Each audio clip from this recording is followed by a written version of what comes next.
بسم الله الرحمن الرحيم. السلام عليكم ورحمة الله وبركاته.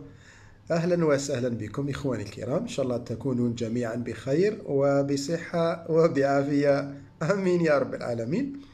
اليوم إن شاء الله تعالى كما راني ذاكر في عنوان الفيديو، راني راح نجرب 5 أنواع من الفرماج ولا بين قوسين التحضيرة الجبنية، منتوج محلي وطني. راح نخدم بهم لي سوفلي ونعطيكم رايي والنتيجة، وانتم راح تحكموا ثاني معايا. من أجل هذه التجربة جبت 5 أنواع. جبت هذا النوع بيب بيب تاع موندور كما رانا نشوفوا، نظن الماركة معروفة على كل حال في السوق. هاي تحضيرة غذائية بالشيدار بنسبة 1%، صالحة للبيتزا للجراتان وليكيش. النوع الثاني اللي جبته ثاني هو نابولي، راه مكتوب فيه هنايا عالي الذوبان. حتى نابولي ثاني راهي ماركة معروفة، هنا حلال يعني منتوج جزائري كما رانا نشوفوا. العلامة الثالثة بون، المنتوج الثالث هو لاغراتانيا، هاي ميغا فوندون ثاني تاع الموندور. والله ما انتبهت باللي جبت زوج منتوجات يعني تاع علامة واحدة حتى وانا نخدم في المونتاج تاع الفيديو. معليش، عندي هنايا الفيت في هنايا بذوق الشيدار. المنتوج هذا ثاني معروف، هاي فيت في. جبت هذه بولة صغيرة، الله أعلم والله ماني عارف شحال تسوى، 10,000 ولا ما عندي، مش عارف وين تشريتها. وهذا المنتوج الخامس هذا ما بينش العلامة تاعو، في نهاية الفيديو راح تعرفوا لماذا. هاي العجينة تاعي راني درت هذه بول، وراهي ما شاء الله راهي جاهزة باش نفتحوها الفاسوناج. هوينا هاي الحشو تاعي، درت مرصوة دجاج، صدورة فخار تاع دجاج مع شوية بصلة وطماطم وليزيبيس. المهم خرجت حاجة ما شاء الله، صراحة خرجت حاجة روعة. هنايا رانا نفتحو في العجينة تاعنا كما راكم تشوفوا.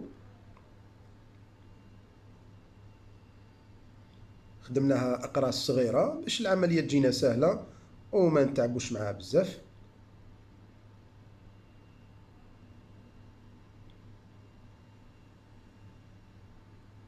العجينة ما شاء الله، بالك المرة الجاية إن شاء الله نعطيكم لا روسات.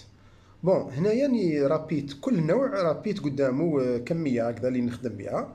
بيب بيب هذا شوية جا يابس شوية، وشوف اللون تاعو. انا انتم شوفوا المقارنة في الالوان.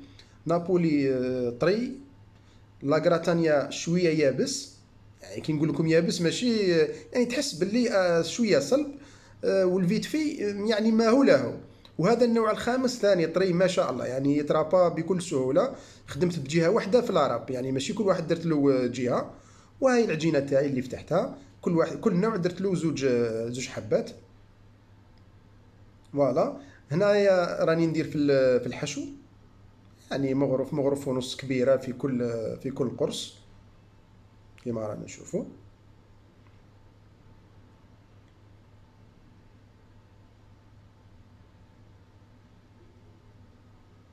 منظر ما شاء الله، شوفوا يعني حاجة حاجة تسخف من البداية. ايوا. دركا هنا رانا نديرو كل حبة نديرو فيها نوع من الفرماج، وندير كمية مليحة باش النتيجة تجي باينة واضحة تماما كما راكم تشوفوا. درنا بيب بيب هو الأول، زدنا نابولي، ومن بعد لاغراتانيا. وسمحوا لي على رداءة الصورة في هذا المقطع بالتحديد. ومن بعد هنا زدت الفيت في تاع الشيدار.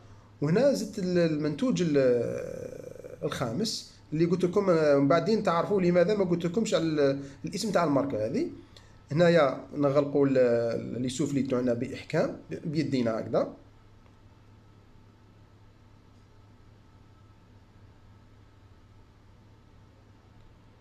ومره على مره نبدل لكم الزاويه تاع التصوير باش الفيديو ما يكونش ممل، يكون فيه جديد ويكون فيه دائما دائما جديد، دائما التغيير. فوالا كيما نشوفوا هكذا.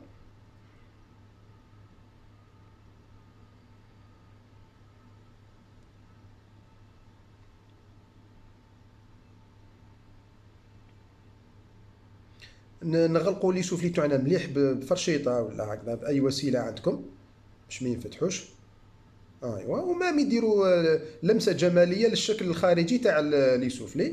دروكا نحطوهم في البلا. شوفوا الاولى، عقلوا على الترتيب مليح، الاولى تاع بيب بيب هكذا. الثانيه تاع نابولي. نتوما عقلوا على الترتيب وكيفاش راني حاطهم، بون ولا كيفاش رانا حاطينهم، باسكو راني كاين واحده اللي تتعاون فيا هنايا في الفيديو. الحبه الثالثه لا غراتانيا تاع موندور ثاني. الحبه الثالثه بون الرابعه عفوا تاع الشيدار الفيتفي. والحبه الخامسه تاع المنتوج الخامس اللي مانيش ما ذكرش اسمه. فوالا المهم ها من 5 حبات على حسب عدد الانواع، وراكم عاقلين الترتيب معايا. بون دركا ندير لهم شويه بيض هكذا باش كي يطيبوا يعطونا لون شباب، لون ذهبي ولا لون هكا محمص شويه، يكون لون باهي باسكو ما يخفالكمش باللي الانسان ياكل بعينيه ثاني. بون درت هنايا الجلجلان ندخلهم للفور يطيبوا من التحت، نزيدو يطيبوا من الفوق، ونعاود نخرجهم كيما راكم تشوفوا. هذا هو الطياب تاعهم ما شاء الله، خرجوا يعني طياب هايل كاع. نعاودو دركا كل حبه نرجعها للنوع تاعها. الاولى بيب، الثانيه نابولي، الثالثه لا غراتانيا، الرابعه الفيتفي، والخامسه تاع المنتوج تاعنا.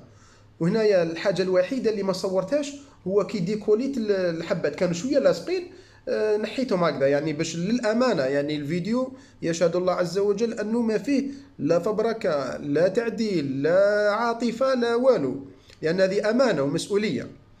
دروك نجوا للحظه الحاسمه. شوفوا ايوا هذا النوع الاول، شوفوا ما شاء الله ذوبان يعني خيالي.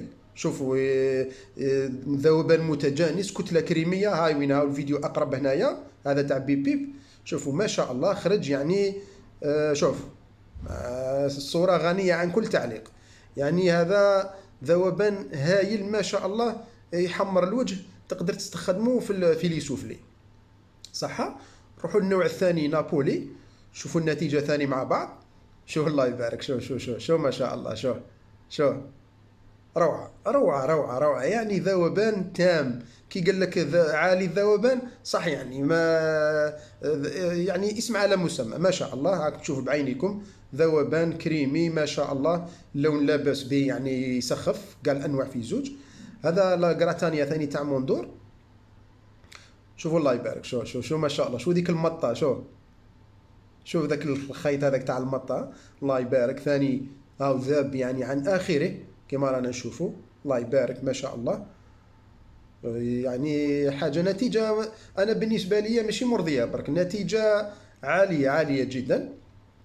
هاو الفيتفي ثاني تاع بذوق الشيدار، هاو شوفوا شو الله يبارك. شو الذوبان حتى هو يعني فوران بركان تاع ذوبان، شو الله يبارك. شو ما شاء الله يعني حاجة نتيجة، يعني نهضر لكم على رأيي الشخصية، نتيجة مرضية ما شاء الله ما شاء الله. وللامانه ها النوع الخامس ما بغيتش نوري العلامه، شوفوا كيف خرج داير، ما ذابش كيما رابيتو كيما قعد. وانا على ما وريتوش لانه احنا الله غالب ما نتقبلوش الانتقاد ولا النصيحه. لو كان ندير العلامه هذه ممكن حتى صاحب العلامه قادر حتى يتابعني قضائيا. وحنا شوفوا للاسف نورمالمون تقبل انه الواحد ينتقدك ويقول لك بلي المنتوج تاعك ناقص باش تحسن المكونات وتحسن الاداء.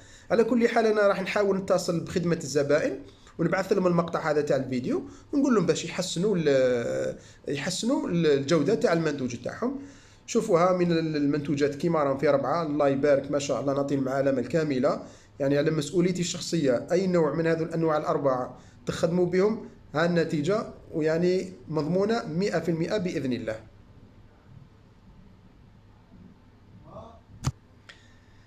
والآن كاينة واحد اللحظة ثانية حاسمة ورائعة جدا اللي هي تذوق المنتوجات هذه. أنا جزت عليهم الأنواع كامل ذقتهم، يعني ما شاء الله صراحة ما كاش زعما ذوق مثل الفرامج الغاليين هذوك الأنواع اللي نعرفهم، ولكن بما أنها فرامج من الفئة المتوسطة وبين قوسين تحضيرها جبنية، فيعني الامر يتناسب، الذوق يتناسب مع الجوده مع السعر. لذلك فالانواع ال4 ما شاء الله عليها. النوع الخامس قلت لكم نتواصل مع صاحب المنتوج ان شاء الله نصيب اذان صاغيه ويحسن الجوده تاع المنتوج تاعو. بون المنتوجات ال4 هذو انا جربتهم من قبل، وجربتهم 2 مرات ولا 3، وزدت عاود جربتهم ذي المره باش نشوفوا هل ما زالت المنتوجات بنفس الجوده ولا نقصت شويه. انا على كل حال نعطي لهم العلامه الكامله. وان شاء الله منتوج بلادنا يكون دائما في العلالي. بارك الله فيكم خاوتي، جزاكم الله خير. اعطونا ريانكم نتوما في اسفل الفيديو. ويشهد الله اني درت الفيديو بكل امانه، يعني ما درت فيه حتى مانيش خالص عليه ثاني باش نيفيتي كاع التعليقات هذوك السلبيه، التعليقات المريضه هذيك. والله ماني خالص على الفيديو، ما نعرف صاحب المنتوجات هذو، والله ما عندي علاقه بهم لا من قريب ولا من بعيد. ويشهد الله اني قلت كلمه الحق في هذه المنتوجات كامل. اذا خاوتي بارك الله فيكم، جزاكم الله خير، والسلام عليكم ورحمه الله وبركاته.